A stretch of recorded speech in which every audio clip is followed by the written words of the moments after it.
Learning science hub में आप सबको वेलकम करते हैं। आज हम वेक्टर एंड इक्विलिब्रियम में 2.3 टॉपिक में जो पार्ट पढ़ रहा है वो वेक्टर एंड क्रॉस प्रोडक्ट का। वेक्टर एंड क्रॉस प्रोडक्ट क्या है, आइए इसको देखते हैं। क्रॉस प्रोडक्ट जब हम लिखते हैं ए क्रॉस बी को, तो हम इसको ए बी, इसका मैग्नीट्यूड साइन थीटा और इसका एन यूनिट वेक्टर मतलब इसके डायरेक्शन आती है। ये जो है क्रॉस प्रोडक्ट, इसके साथ साइन थीटा क्यों आता है और इसके साथ डायरेक्शन क्यों होती है, आइए देखते हैं। सबसे पहले हमने ए वेक्टर लिया एक, और हमने फिर बी वेक्टर लिया ये दोनों वेक्टर, ठीक है। और हम जानते हैं कि हम इन दोनों को कंपोनेंट में एक्स वाई में रिजॉल्व कर सकते हैं। होता क्या है कि हम सबसे पहले जो ए वेक्टर है हम उसकी मैग्नीट्यूड वैसे की वैसी रखते हैं, हम इसको कंपोनेंट में ड्रॉ नहीं करते। जो बी वेक्टर होता है दूसरा, जिसकी प्रोजेक्शन होती है, होता यूँ है कि इसका हम जो एक एक्स कंपोनेंट हमने बना लिया ये देखो, और एक बी कंपोनेंट हमने इसका वाई कंपोनेंट बना लिया। बी वेक्टर का हमने एक एक्स कंपोनेंट ले लिया, एक वाई कंपोनेंट हमने ले लिया। हुआ यूँ कि हम जो एक्स कंपोनेंट है ये हमने लिया था डॉट प्रोडक्ट में, हम क्रॉस प्रोडक्ट में इसको नहीं लेंगे, हम इसका लेंगे परपेंडिकुलर या वाई कंपोनेंट इधर लिया हमने, उसकी वजह से इसका साइन थीटा आया।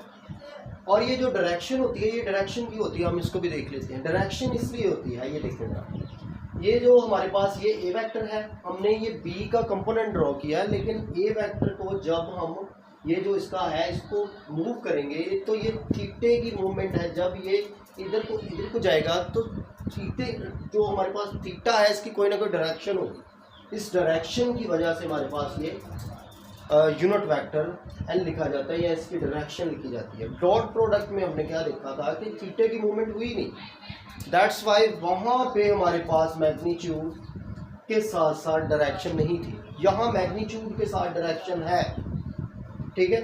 तो हमने इसलिए इसके साथ साइन थीटा लिखा और साथ में उसकी डायरेक्शन लिखी। अब डायरेक्शन की थोड़ी बात करते हैं कि थीटे की डायरेक्शन क्या होती है। जब थीटा, ये देखें, ये थीटा इस तरह मूव हो रहा है, इस तरह, तो ऊपर को इसका जो हमारे पास ये जो फाइनल रिजल्ट आता है, ये जो हमारे पास वेक्टर होता है, ये दोनों के कॉम्बिनेशन होती है ए क्रॉस बी की। ये जो आंसर होता है ये इसकी डायरेक्शन भी है और उसके साथ उसका मैग्नीट्यूड भी है, ठीक है। तो ये जो डायरेक्शन तो ऊपर को होगी और मैग्नीट्यूड भी उसका होगा उस वेक्टर का, ठीक है। तो ये अगर एंटी क्लॉकवाइज मूव कर रहा है, अगर हम इसको मूव कराएंगे, ये इसकी जो डायरेक्शन है थीटे की वो क्लॉकवाइज हो जाए, तो जो हमारे पास जो वेक्टर बनेगा फाइनल कम्बिनेशन जो होगा दोनों वेक्टर्स का, तो ये बनेगा कि वो उल्ट हो जाएगा, ठीक है।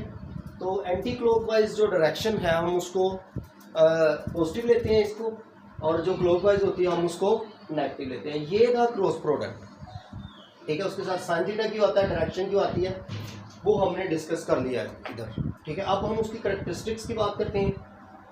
करैक्टरिस्टिक्स में हमारे पास ए क्रॉस बी जो होता है कभी भी बी क्रॉस ए नहीं होता, नॉट कमोडेटिव है, ये मैथमेटिक्स की प्रॉपर्टी है, ये पहली प्रॉपर्टी है। दूसरी प्रॉपर्टी की बात करें, अगर दोनों वेक्टर परपेंडिकुलर हैं, हमारे पास ए जो हमने वेक्टर लिया था और उसका जो बी कंपोनेंट है, अगर ये दोनों बी का जो परपेंडिकुलर वाई कंपोनेंट है, अगर दोनों परपेंडिकुलर हैं तो मैक्सिमम रिजल्ट आपको मिलेगा, उसका मैग्नीट्यूड मैक्सिमम होगा, रिजल्ट आपको मिलेगा, ठीक है, मैक्सिमम, ठीक है। अगर उनके दरमियान दोनों वेक्टर जो हैं कंपोनेंट या वेक्टर के दरमियान एंगल 90 का है, ठीक है, सही है। तो इधर क्या होता है, हमारे पास आई जे जो है के देगा और ये यूनिट वेक्टर होते हैं, और जे के की मल्टीप्लिकेशन हमें आई देगी और के आई की मल्टीप्लिकेशन हमें जे देगी। इसको देखना ये हो कि एंटी क्लॉकवाइज जब हम मूव करें, आई जे जो है अगला वेक्टर के आ जाएगा और जे के का अगला वेक्टर आई आ जाएगा और के आई का अगला वेक्टर जे आ जाएगा। लेकिन अगर हम इसको क्लॉकवाइज मूव करवाएं, ठीक है, ऐसे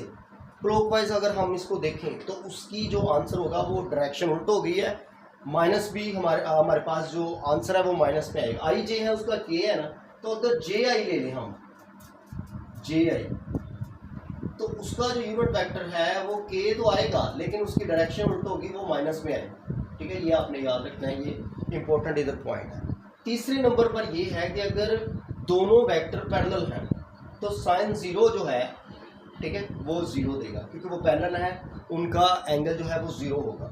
और आई आई और जे जे और के जो सब पैरेलल है तो इनका आंसर भी जीरो आएगा। चौथे नंबर पर अगर कहता है कि अगर हम ए बी को कंपोनेंट में चेंज कर लें, हम एक को देखते हैं, क्रॉस बी को देखते हैं, एक component A X A Y B G और आई जे के उनके यूनिट वेक्टर उनके डायरेक्शन है, बी को भी हमने वैसे लिखा। अगर हम इनकी मल्टीप्लिकेशन करना चाहते हैं तो हमें डिटर्मिनेंट के थ्रू ही इसकी मल्टीप्लिकेशन को देखना पड़ेगा। ये मैट्रिक्स का जो चैप्टर है, ठीक है, 9 में भी और फर्स्ट ईयर में भी है जो मैं मैथ पढ़ते हैं, ठीक है। तो ये देखिए आई जो है इसका कॉलम, आई के नीचे जो कॉलम है उसको छोड़ देना है और वो वाली रो भी छोड़ देनी है। हम ए वाई और बी जी इधर आ गया, आगे माइनस लेंगे और ए जी जो है वो बी वाई आ जाएगा। इसी तरह जे को लेंगे और के को लेंगे, ठीक है। ये डिटर्मिनेंट के थ्रू हम इसके कंपोनेंट का आंसर निकालेंगे, ठीक है।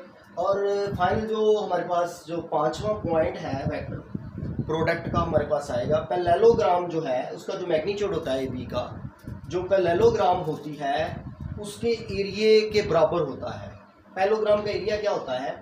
एरिया ये होता है कि बेस ली जाती है, ठीक है, और उसके साथ हाइट शामिल होती है। ये देखें, हम इसकी बेस लेते हैं, उसके साथ हाइट को शामिल करते हैं, ये पैरेललोग्राम होती है।